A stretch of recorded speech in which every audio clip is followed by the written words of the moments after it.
इस वीडियो को देखने के बाद रात के वक्त ट्रेन का सफ़र आपके लिए कभी भी पहले जैसा नहीं रहेगा। ये कहानी इंडिया के एक रेलवे स्टेशन की है जिसका नाम नैनी जंक्शन है।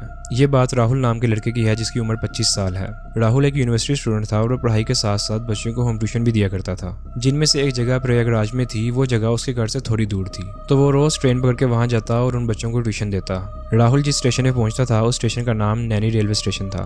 वो स्टेशन अपनी टूरिस्ट और पैरानॉर्मल एक्टिविटीज की वजह से बहुत ज़्यादा मशहूर है। यहाँ पर लोगों के साथ रात के वक्त अजीब किस्म के वाकयात हो चुके हैं जिसका जवाब आज तक कोई नहीं दे पाया। कई लोगों का ये कहना है कि अंग्रेजों के दौर में यहाँ पे बहुत से लोगों का कत्ल हुआ था, जिसकी वजह से स्टेशन आज भी हॉन्टेड है। लेकिन राहुल इन सब बातों में यकीन नहीं रखता था, उसे बस अपने काम से मतलब था। वो रोज उस स्टेशन से उतरकर वहाँ ट्यूशन देने जाता और शाम 8 बजे के करीब वहाँ से निकल जाया करता था। लेकिन एक बार राहुल को वहाँ से निकलने में देर हो गई। हुआ कुछ यूं था, जिन बच्चों को वो वहाँ ट्यूशन दिया करता था उनके एग्जाम चल रहे थे, तो उनकी तैयारी में राहुल को रात के 11 बज गए थे और आखिरी ट्रेन उस स्टेशन पे 12 बजे चलती थी। राहुल ने जल्दी से अपना काम को खत्म किया और 11:45 पर उस स्टेशन पे पहुंच गया। वो रोज जिस तरह उस स्टेशन को देखता था, आज वो स्टेशन उससे बिल्कुल अलग था। ना ही उस वक्त वहाँ कोई ज्यादा मुसाफिर थे और ना ही वो लोग थे जो वहाँ पे काम करते थे। वो पूरा स्टेशन तकरीबन खाली पड़ा हुआ था। राहुल के अलावा सिर्फ वहाँ 3 लोग मौजूद थे जो कि ट्रेन का इंतजार कर रहे थे। राहुल को ये थोड़ा अजीब लगा, लेकिन उसने सोचा शायद रात ज्यादा होने की वजह से यहाँ पे लोग कम मौजूद हैं। बहरहाल ट्रेन आई और राहुल ट्रेन पे चढ़ गया। उसके अलावा डिब्बे में एक और आदमी मौजूद था जो कि उसी स्टेशन पे उतर गया था और राहुल उस पूरे डब्बे में बिल्कुल अकेला था। राहुल अपनी सीट पर टेक लगा के बैठा था कि अचानक उसकी नजर अपनी सीट की साथ वाली विंडो पे पड़ी। वहां पर एक लड़की थी जो कि राहुल को देख रही थी। उस लड़की को देखने से ऐसा लग रहा था कि जैसे उसकी दिमागी हालत ठीक नहीं है और वो बिल्कुल राहुल की खिड़की के साथ जुड़कर खड़ी थी। पहले तो राहुल उस लड़की को देखकर डर गया, फिर उसने गुस्सा किया और उस लड़की को पीछे होने का कहा। वो लड़की उस विंडो से साइड पर हो गई और राहुल फिर से अपनी सीट पर टेक लगाकर बैठ गया। कुछ देर गुजरने के बाद ही वो लड़की दरवाजे से उस ट्रेन के डब्बे में आ गई और साथ ही ट्रेन चलने लग पड़ी। राहुल कुछ कर भी नहीं सकता था और वो उस डब्बे में बिल्कुल अकेला था। वो लड़की बहुत ही अजीब सी आवाजें निकालते हुए राहुल की तरफ देख रही थी और अजीब सी हरकतें कर रही थी। कभी वो उठकर राहुल के पास आती और उसके बाल खींचती और कभी उसको देखकर बहुत अजीब तरह से नाचने लगती और नाचते हुए बहुत ही खौफनाक आवाजें निकालती।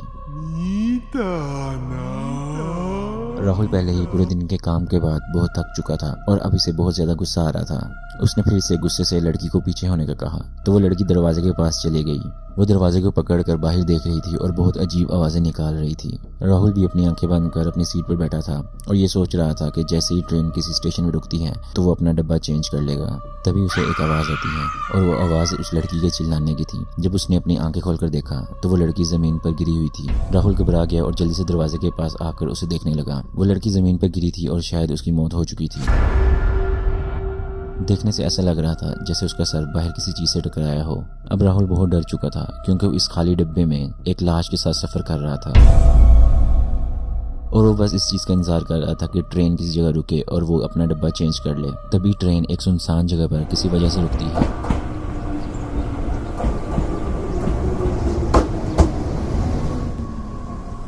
पहले तो राहुल कुछ देर सोचता रहा कि क्या उसे इस जगह पर उतरकर डिब्बा चेंज करना चाहिए। फिर उसने फैसला किया कि वो अभी यहाँ उतरकर इस डिब्बे को चेंज करेगा। राहुल ट्रेन से नीचे उतरा और दूसरे डिब्बे की तरफ जाने लगा। वो किसी ऐसे डिब्बे की तलाश में था जहाँ कोई और इंसान भी मौजूद हो। इतनी ही देर में ट्रेन वापस से चलना शुरू होगी और जब तक राहुल वापस से ट्रेन पर चढ़ता उसकी रफ्तार बहुत तेज हो चुकी थी। उसने काफी कोशिश की कि वो किसी तरह ट्रेन पर चढ़ जाए, लेकिन देखते ही देखते ट्रेन वहां से चले गई। अब राहुल उस सुनसान जगह पर बिल्कुल अकेला था। वहां पर हर तरफ अंधेरा था और चांद की रोशनी में बस वो उन पटरियों को देख पा रहा था। राहुल को इस सुनसान जगह पर डर भी लग रहा था, तो उसने सोचा जितनी जल्दी हो वो यहाँ से भागकर अगले स्टेशन तक चला जाए और उसने वहां पर भागना शुरू कर दिया। वो भागते हुए काफी दूर आ चुका था, लेकिन उसे अभी भी कोई आबादी नजर नहीं आ रही थी। तभी उसे पटरियों पर कोई खड़ा नजर आया।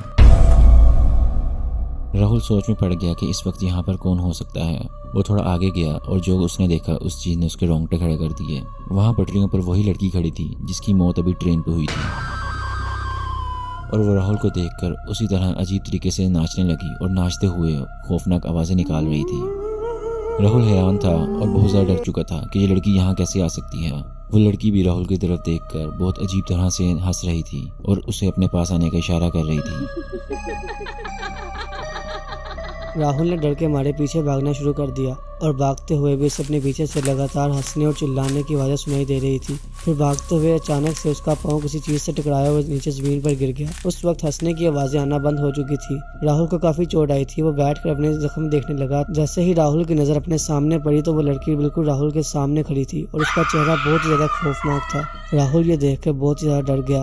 वो अपने कदम पीछे लेने लगा और वो पट्टियों से नीचे उतरकर दरख्तों की तरफ भागने लगा। वो शदीद खौफ के आलम में था और वो किसी भी तरह इस जगह से निकलना चाहता था और उस जगह पहुंचना चाहता था जहां पर कुछ लोग मौजूद हों। वो दरख्तों के बीच में से भागता हुआ जा रहा था और उसे महसूस हो रहा था कि वो लड़की भी भागते हुए उसके पीछे आ रही है और वो साथ में बहुत अजीब सी आवाजें निकाल रही है। लेकिन राहुल बिना पीछे देखे भागता जा रहा था और उसे अपने पीछे से पत्थर लग रहे थे और जितनी बार वो पत्थर आकर राहुल को लगते उतनी बार उसे अपने पीछे से हंसने की आवाज आती। राहुल पत्थर लगने की वजह से काफी जख्मी हो चुका था, लेकिन वह फिर भी भागता जा रहा था। राहुल भागते हुए एक कच्ची सड़क पर पहुंच गया जहां पर उसे दूर से आती हुई गाड़ी की लाइट नजर आई। राहुल ने उस लाइट की तरफ भागना शुरू कर दिया और वो ऊंची आवाज में बोल रहा था कि कोई रुककर उसकी मदद करे। तभी एक ट्रक ड्राइवर जो कि वहां से गुजर रहा था, उसने राहुल को सड़क के साइड में जख्मी हालत में देखा तो वहां रुक गया और उससे पूछने लगा कि उसे क्या हुआ है। राहुल ने उस ड्राइवर को सारी बात बताई और उसके ट्रक में बैठ गया। उस ट्रक वाले ने राहुल से पूछा कि उसे कहाँ जाना है, तो राहुल ने उसे अपनी मंजिल के बारे में बताया।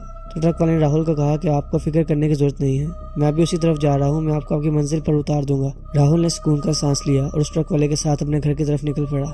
रास्ते में भी कई बार राहुल को वो लड़की सड़क के साइड पर खड़ी हुई नजर आती, लेकिन राहुल उस पर इतना ध्यान नहीं दे रहा था। वो किसी भी तरह बस अपने घर पहुंचना चाहता था। कुछ देर बाद उस ड्राइवर ने राहुल को उसके घर के पास उतार दिया और उस दिन के बाद राहुल दोबारा कभी नैनी रेलवे स्टेशन की तरफ नहीं आया। तो कैसी लगी आपकी वीडियो? ये वीडियो अच्छी लगी इस वीडियो को लाइक करें और शेयर करें और हमारे YouTube चैनल पर जाकर सब्सक्राइब करें। और अगर आप लोग सिजीन मूवी की एक्सप्लेनेशन वीडियो देखना चाहते हैं तो यहाँ पे क्लिक करें।